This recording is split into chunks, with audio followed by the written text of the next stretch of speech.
Y'all think I'm silly, but I'm for real. You have to learn to live this. Oh, for those of you all are organizing food, I want to be ready to eat when I get over there, so you need to go.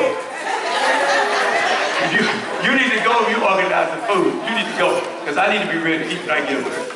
John 10:10. What was your instruction? There are 2 minutes. At each point, I need you to give me a clap.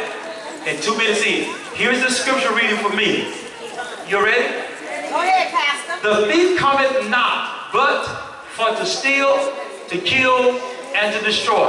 Amen. I come that they may have life, and that they might have it more abundantly. You can leave that on the screen. And what I want to talk about momentarily, I want to talk about life. When you read this particular pericope section of John 10:10, one of the things that Jesus keeps talking about is he being the good shepherd and about him being the door. One of the things that's very common in this particular passage is that Jesus talks about our lives.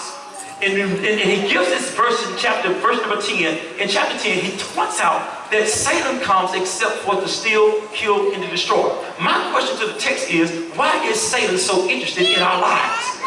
What I found out is that Satan is interested in our lives. My first point is because our lives are valuable. Satan knows that there's worth to each one of us. Look at your neighbor and say, you worth something, baby. You worth something. Satan knows that we are worth something. He knew that God took the time to create us and to make us, and we're made in the image of God. And because we're in the image of God, my second point is that Satan knew that we were influential. He knew that our lives could change the world. So why does he want our lives? It's because we are of value and because we can change the world. Watch this.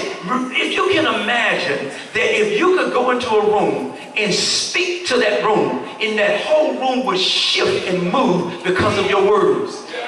Go ahead now. Because of what you want it to look like. Right now. Because of what's best for it. That's called influential power.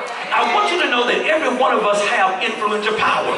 We use it without notice. When we speak, people listen to us. People listen to our counsel. They listen to our advice. They take our wisdom in our concerns. And a lot of people will go the way that we want them to go. Satan wants to use this particular influence to use it in a negative light, in a negative connotation. Why?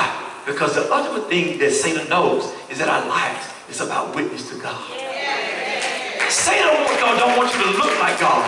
He don't want you to act like God. He don't want you to talk like God. He don't want you to have the faith like God. He wants you to live defeated lives. He wants you talking negativity. He wants you to put each other down. He wants you to talk behind each other's back. He wants you to operate in jealousy, because all of that brings about confusion.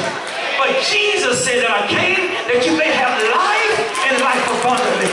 What Jesus wants you to know is that I don't want you to live that way. I have a higher way for you to live, and I want your life to overflow. The last thing I want you to know about this life in my brevity is that Satan knows that it is eternal. Misery, love. And he knows that because he has fallen from heaven, and that he's going to eternal damnation, he doesn't want to be there by himself. So he's trying to draw as many of God's children with him as he possibly can, so that he doesn't have to be alone in his torment.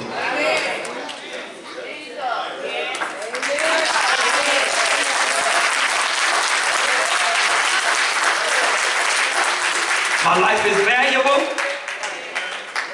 My life is influential.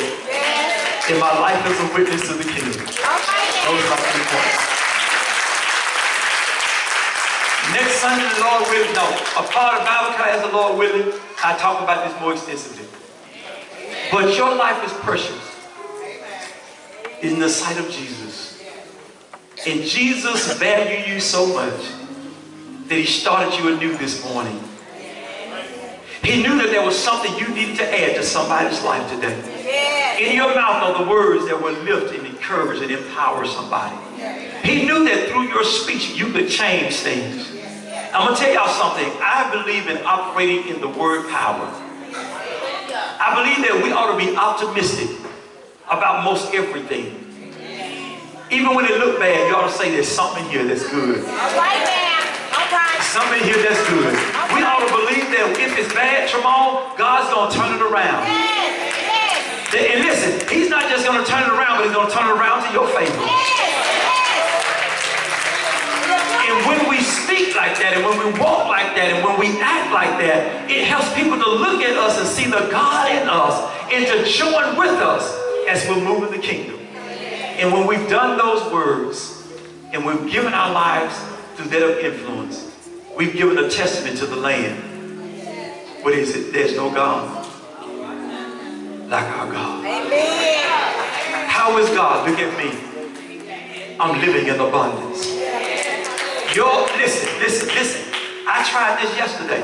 Sometimes you got to smile when it's hurting.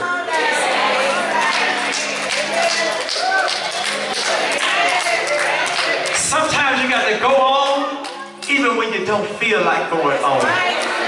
Why? Because I'm a witness. I'm a witness. I'm a witness. I am what it looks like when the blessings and favors of God is on my life. Karen, why are you so positive? Because I got power. Why you always silent? Because I got power. Why you always on the go? Because I got power. Why you always trying to be kind to folk? Trying to be kind to folk. Because I got power. Power. What you playing? You ain't playing nothing?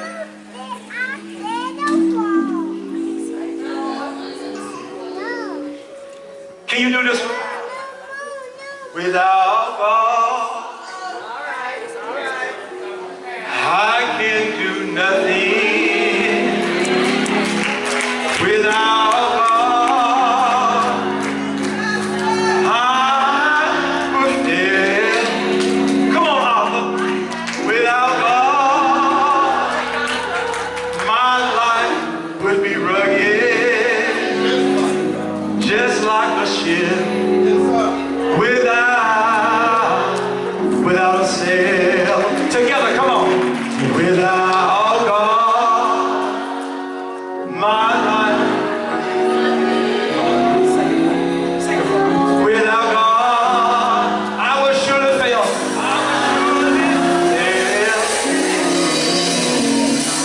Without God,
space heater with wooden floors. If they wasn't wood, they had linoleum rug on the floor. When a time when we had to put box fans in the window, and we were catching rides with neighbors that had neighborhood cars. And she would sit in front of the fireplace, didn't know what was going on, but Big Mama would break out with a song. Then years ago, when I walked in ministry, there was a man by the name of my mentor, Reverend Benny Luckett, could sing that song for us.